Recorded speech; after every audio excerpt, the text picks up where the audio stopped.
नमस्कार दोस्तों, जय श्री राम, जय माता सीता की। दोस्तों आज हम बात करेंगे अचानक अयोध्या पहुंचा सैकड़ों गिद्धों का झुंड, जटायु देख चौंकी दुनिया। इस बात में दोस्तों कितनी सच्चाई है। सालों तक चले राम राज्य के बाद जब श्री राम ने जल समाधि ले ली तो अयोध्या नगरी सूनी सी हो गई। लेकिन दोस्तों अब अयोध्या में बन रहे भव्य राम मंदिर को लेकर के दुनिया भर के राम भक्तों में उत्साह देखा जा रहा है। 22 जनवरी को होने वाले रामलला की प्राण प्रतिष्ठा कार्यक्रम को लेकर हर कोई अपने तरीके से खुशी मना रहा है। कोई अपने सिर पर राम मंदिर का मॉडल लेकर घूम रहा है तो कोई भंडारे लगाकर खुशी मना रहा है। अयोध्या में राम मंदिर का उद्घाटन आगामी 22 जनवरी को किया जाएगा, जहां प्रधानमंत्री मोदी, उत्तर प्रदेश के मुख्यमंत्री योगी आदित्यनाथ और 6000 से अधिक लोगों के भव्य प्राण प्रतिष्ठा समारोह में भाग लेने की उम्मीद है। सोनिया गांधी, मल्लिकार्जुन खड़गे, नीतीश कुमार, ममता बनर्जी समेत राजनीतिक दलों के बड़े नेताओं को आमंत्रित किया गया। वहीं दोस्तों फिल्मी जगत से अमिताभ बच्चन, माधुरी दीक्षित, अनुपम खेर, अक्षय कुमार, रजनीकांत, संजय लीला भंसाली, चिरंजीवी, मोहनलाल, धनुष, रणबीर कपूर, आलिया भट्ट, अजय देवगन, सनी देओल, प्रभास, यश और ऋषभ शेट्टी समेत अन्य हस्तियों को भी समारोह के लिए आमंत्रित किया गया है। आज हम आपसे बात करने वाले हैं दो अहम खबरों की और दोनों की दोनों जुड़ी हुई हैं भगवान श्री राम की जन्मभूमि से। पहली खबर ये है जहां पर राम जन्मभूमि के बाद एक और आंदोलन की शुरुआत होने वाली है। वहीं दूसरी खबर है जहां भगवान श्री राम की जन्मभूमि पर पहुंचे महात्मा जटायु। आपने भी ये खबर कहीं ना कहीं जरूर सुनी होगी, लेकिन आपके मन में भी जिज्ञासा होगी क्या ये खबर सच है या नहीं। आज हम इसकी विस्तृत जानकारी आपको देने वाले हैं, तो चलिए दोस्तों शुरू करते हैं आज की इस वीडियो को। दोस्तों सबसे पहली खबर पर आते हैं जो कि आई है वृंदावन से, जहां श्री राम जन्मभूमि के सवाल पर श्री केशव प्रसाद मौर्य ने कुछ ऐसा कह दिया जिससे भारत में रह रहे मुस्लिम मौलानाओं को परेशान करके रख दिया। दरअसल ये बात है वृंदावन की, जहां साध्वी ऋतंभरा देवी का जन्मदिन मनाया जा रहा था और साध्वी का ये 8वां जन्मदिन था, जिस पर 3 दिवसीय कार्यक्रम था, जहां पर देश के गृह मंत्री अमित शाह जी को भी आना था, लेकिन खराब मौसम के चलते वो नहीं आ पाए। इसी बीच में केशव प्रसाद मौर्य जी से एक सवाल पूछा जाता है, जिसका जवाब वो ऐसा देते हैं कि भारत में एक हलचल शुरू हो जाती है। केशव प्रसाद मौर्य उत्तर प्रदेश के डिप्टी सीएम हैं। इस मौके पर जब डिप्टी सीएम से ये सवाल किया गया कि श्री राम जन्मभूमि के बाद अब क्या होगा, उन्होंने जवाब दिया कि राम मंदिर तो बन गया है, अब श्री कृष्ण जन्मभूमि की तैयारी की जा रही है।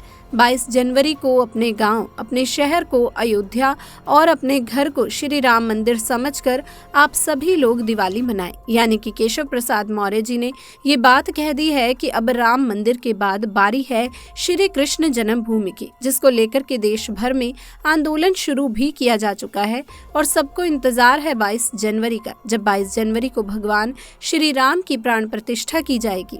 उसके बाद ये अंदाजा लगाया जा रहा है कि श्री कृष्ण जन्मभूमि की मुक्ति की तैयारी भी शुरू हो जाएगी, क्योंकि डिप्टी सीएम केशव प्रसाद मौर्य ने ये कहा है कि श्री कृष्ण मंदिर की तैयारी की जा रही है। इसका मतलब कुछ ना कुछ बीजेपी में इस मुद्दे को लेकर चल जरूर रहा है और उम्मीद है कि 2024 के चुनाव में ये बात जनता के सामने रखी भी जाएगी। आपको क्या लगता है दोस्तों, वो आप कॉमेंट में आके जरूर बताइएगा।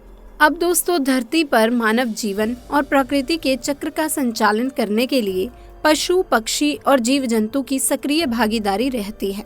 किसी भी पशु, पक्षी और जीव जंतु के विलुप्त होने के कगार पर पहुंचने से प्राकृतिक संतुलन गड़बड़ा जाता है। गिद्धों की लगातार कम हो रही संख्या के चलते इन्हें लुप्त प्रजाति के पक्षियों में शामिल किया गया है। गिद्धों को प्रकृति का सफाई कर्मी कहा जाता है।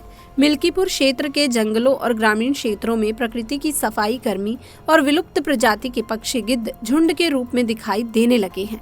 दोस्तों एक अद्भुत खबर आ रही है अयोध्या से कि पता लग रहा है कि अयोध्या में महात्मा जटायु पहुंच चुके हैं। दोस्तों आपको याद होगा कि सन 2000 के बाद से कहीं भी गिद्ध दिखाई नहीं देते थे और अचानक 23 साल बाद अयोध्या नगरी में गिद्धों का झुंड पहुंच गया है। लोग कह रहे हैं कि साक्षात जटायु हैं जो भगवान श्री राम के मंदिर के प्राण प्रतिष्ठा में शामिल होने के लिए आए हैं। दोस्तों अयोध्या से जटायु जी के प्रवेश की ये खबर जैसे ही लोगों को मिली, ये ट्विटर पर वायरल हो गई। बड़े बड़े सेलिब्रिटीज इसको लेकर ट्वीट करते हुए दिखे। इसके अलावा बड़े बड़े यूट्यूबर्स भी इस पर वीडियो बना रहे हैं। मीडिया भी कवरेज करने के लिए अयोध्या पहुंच चुकी है। क्योंकि दोस्तों ये अपने आप में बड़ी खबर है कि जटायु जी अयोध्या पहुंच चुके हैं।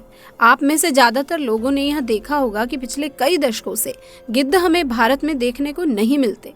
दोस्तों आखिर क्यों ये गिद्धों के बड़े बड़े समूह अयोध्या पहुंच रहे हैं? लोग ये कहने लगे थे कि अब गिद्ध केवल किताबों में ही देखने को मिलेंगे। ऐसे साक्षात देख पाना अपने आप में एक चमत्कार है, वो भी अयोध्या में, जब राम मंदिर की प्राण प्रतिष्ठा होने जा रही है। ये अपने आप में दोस्तों एक चमत्कार है। जहाँ तक जटायु का सवाल उठता है तो जटायु का रामायण में जिक्र मिलता है कि महाराज दशरथ के मित्र थे। देवासुर संग्राम में उन्होंने महाराज दशरथ का साथ दिया और उसके बाद जब माता सीता का हरण हुआ तो उस समय जटायु ने जब देखा कि रावण माता सीता को लिए हुए आसमान में चला जा रहा है पुष्पक विमान पर, तो जटायु ने पूरी कोशिश की माता सीता को बचाने की। आसमान में जटायु उड़ते हुए पहुंचे और रावण से युद्ध किया। जटायु का अंत में रावण ने तलवार से एक पंख काट दिया, जिस कारण से जटायु नीचे पृथ्वी पर आ गिरे। बाद में जब भगवान राम उनके समीप पहुंचे तो उन्होंने करहाते हुए जटायु को देखा तो उन्होंने हे तात कहकर संबोधन किया। जटायु जी ने श्री राम को सारी कहानी बताई कि माता सीता को रावण लेकर गया है।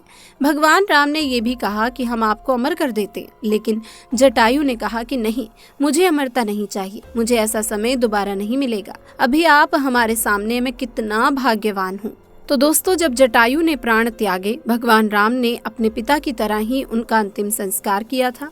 तो आज लोगों को ये आश्चर्य हो रहा है कि जो गिद्ध लुप्त हो चुके थे, यहाँ तक कि सरकारी दस्तावेजों में दर्ज किया जा चुका था कि गिद्ध एक लुप्त प्रजाति है, लेकिन अचानक से 23 साल बाद अयोध्या में प्रकट होना जटायु का, ये बहुत बड़ी बात है और किसी चमत्कार से तो कम नहीं कह सकते। अयोध्यावासी भी ऐसा मान रहे हैं, यानी कि जिस प्रजाति के बारे में दुनिया ये मान बैठी थी कि ये प्रजाति अब दुनिया में एग्जिस्ट ही नहीं करती, लेकिन भगवान श्री राम की महिमा ऐसी है कि जैसे ही मंदिर की प्राण प्रतिष्ठा की शुभ घड़ी आई, न जाने कहां से जटायु महाराज स्वयं साक्षात अयोध्या में प्रकट हो गए।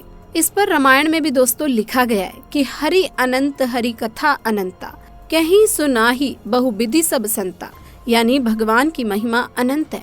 उसको ये क्या सरकार क्या दुनिया क्या वैज्ञानिक कोई नहीं जान सकता। आज जटायु जी का अयोध्या में आना ये वैज्ञानिकों को भी चुनौती देता है, उन नास्तिकों को भी चुनौती देता है और भारत में कन्वर्टेड हो चुके उन कट्टरपंथियों को भी चुनौती देता है, जो ये कह रहे हैं कि भगवान श्री राम का मंदिर हम एक न एक दिन गिरा देंगे जब हमारी सत्ता आएगी।